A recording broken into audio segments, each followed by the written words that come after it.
tentang agenda Nabi terkhusus di bulan suci Ramadan. Apa yang dimaksimalkan oleh Nabi, itu yang coba kita tiru sehingga kegiatan kita lebih terukur, terencana, dan bisa maksimal saat Ramadan. Mengacu pada hadis riwayat Al-Bukhari yang kemarin kita bahas, di nomor hadis 3220 riwayat sahabat Ibnu Abbas radhiyallahu taala anhuma. Di awal hadisnya diterangkan tentang kebiasaan Nabi berbagi. Ya, karena Nabi sallallahu alaihi wasallam ajwadan nas wa ajwadu ma yakunu fi Ramadan. Kemudian ini yang paling menarik, hadisnya belum selesai. Hina ya'tihi Jibril fi kulli lailatin min Ramadan fayudarisuhul Quran. Khususnya ada agenda kedua, ya kata Ibnu Abbas, Jibril alaihissalam senantiasa mendatangi Nabi sallallahu alaihi wasallam setiap malam-malam Ramadan. Maka disitulah kemudian Nabi diajarkan Al-Quran oleh Jibril. Baik ya, ada yang mengatakan mengecek, mempelajari isinya, kandungannya. Dari mulai membacanya, awal sampai dengan akhirnya, sampai dengan kandungan-kandungannya. Dan dalam riwayat lain disebutkan setiap Ramadan itu, Nabi setidaknya menghatamkan satu kali Al-Quran, sampai di penghujung hidupnya di tahun itu, hatam 2 kali Al-Quran. Nah dari hadis ini, bagian terakhir di hadis ini, maka ada pakar hadis dan ulama fikih menyimpulkan di antara kegiatan Nabi saat Ramadan yang bisa kita rencanakan dan terukur adalah kegiatan berinteraksi dengan Al-Quran. Ini kegiatan yang hebat, agenda yang mulia, dan pahalanya melimpah.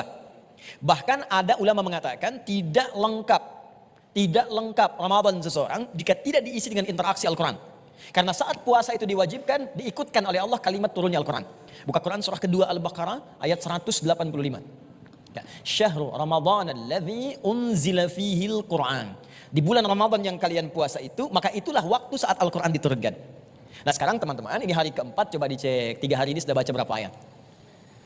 Sudah khatam berapa kali? Sudah berapa halaman kita bacakan? Jangan sampai nabinya baca, umatnya tidak. Padahal umatnya yang pengen banget ke surga. Jelas ya? Nah cara berinteraksi dengan Al-Quran ini bisa dibagi pada 3 bagian. 1, ada yang disebut dengan qiraat. Apa namanya?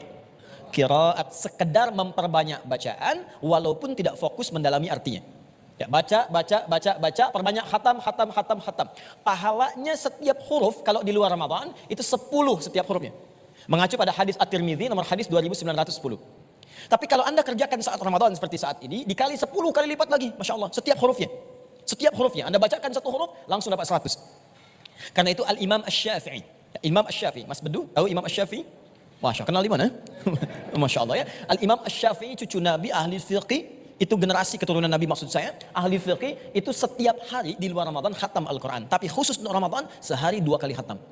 Ya, selesai Ramadan, 60 kali khatam. Ya, kalau Anda masih berpikir belum butuh pahala, bayangkan banyaknya dosa. Jadi kalau hari ini Anda merasakan, ya Allah, dosa saya sudah 99. Bagaimana menutupnya? Cara paling cepat Quran. Nun, 1 huruf, 100. Habis. Dan menariknya, hampir nggak ada orang baca Quran, cuma 1 huruf. Silakan lihat. Qaf, dah dulu lumayan 100, gak ada. Bismillahirrahmanirrahim 19 surah. Berapa pahala didapatkan? Dengan ayat lain. Jika Anda bisa menghatamkan Al-Quran, maka berapa banyak pahala bisa didapatkan oleh kita. Sekarang Ustaz, bagaimana cara menghatamkan Al-Quran? Apalagi interaksi yang lainnya? Dari 2 poin belakangnya, kita coba nanti jawab setelah kita diskusi sejenak, supaya sedikit dulu kita bahas, tapi banyak yang dipahami. Kemudian nanti kita coba lanjutkan apa yang belum kita uraikan. Bisa dipahami insya Allah? Baik, ada yang mau bertanya barangkali? Assalamualaikum warahmatullahi wabarakatuh. Waalaikumsalam warahmatullahi wabarakatuh. Iya, Ustaz saya mau tanya, kalau seandainya saya, kalau seandainya saya membaca Al-Quran, mau menghatamkan Al-Quran di bulan puasa, tapi secara bersama-sama itu hukumnya seperti apa ya Ustadz ya? Baik. Boleh. Cuma bagaimana teknisnya? Jangan sampai kumpul 30 orang, masing-masing baca 1 juz, udah selesai kita hatam Quran. Belum, kita hatam 1 juz. Nah kalau ingin dihatamkan bersama-sama misalnya, bagus. Bagaimana caranya? Kumpul dengan teman-teman, mulai bikin agenda. Insya Allah kita akan keluarkan 30 juz dari Al-Quran, kita turunkan bagi 30 hari. Maka setiap hari 1 juz, 30 hari khatam 30 juz. Maka kumpulah dengan teman-teman akhwat yang lainnya. Mulai bacakan yuk, hari ini kita baca 1 juz. Ada yang nyimak guru misalnya untuk membetulkan bacaan, lebih bagus. Ya maka setiap baca. Kalau tidak ada kumpul dengan teman-teman, maka bikin metode untuk memudahkan. Misal, saya ingin khatamkan setiap hari 1 juz. Kalau langsung baca kan terasa banyak ya. Dan waktunya terasa luas. Maka Anda bisa bagi pada 5 waktu salat. Subuh, zuhur, asar, maghrib, isya. 1 juz itu kan kalau juz pertama saja. Al-Fatihahnya kita keluarkan dulu karena sudah hafal insya Allah di dalam kepala kita. Al-Baqarah 141 ayat. Bagi 5. Kurang lebih ada 28. Subuh 28 ayat. Kalau ingin ringan lagi bagi dua. Sebelum subuh 14 ayat, setelah subuh 14 ayat.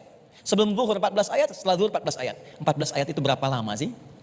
5 menit, 7 menit.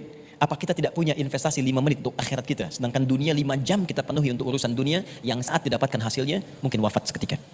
Ya, jadi jawabannya boleh dikerjakan dengan catatan hukum yang dikerjakannya kalau ingin khatam maka baca dari awal sampai akhirnya. Jika hanya dibacakan satu juz maka pahalanya pun yang diberikan sekedar 1 juz saja pada saat itu.